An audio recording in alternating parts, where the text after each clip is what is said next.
Pedangdut ini 6 kali kawin cerai hingga sempat jadi pembantu, tapi kini hidup enak di Persunting bule.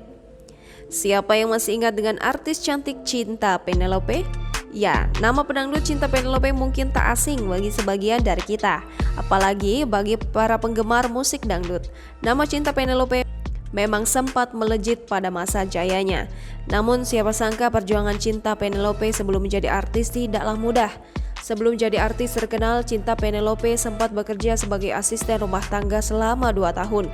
Selama menjadi ART, Cinta Penelope rupanya sempat mengalami berbagai pengalaman pahit. Salah satunya misalnya gaji yang kerap dibayar telat.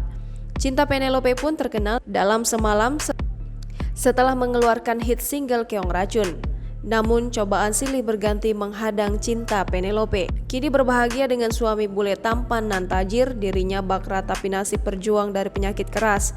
Dari pemberitaan media online, Cinta Penelope sudah 6 kali menikah sepanjang hidupnya.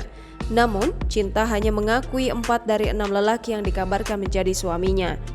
Pada 6 Maret 2020 lalu, Cinta Penelope menikah dengan pria bule asal Turki bernama Toha Gökhan Arıkan yang 5 tahun lebih muda.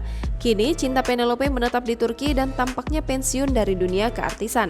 Sama-sama berjuang melawan sakit keras, baru setahun lebih menikah, Cinta dan sang suami harus berjuang melawan penyakit masing-masing.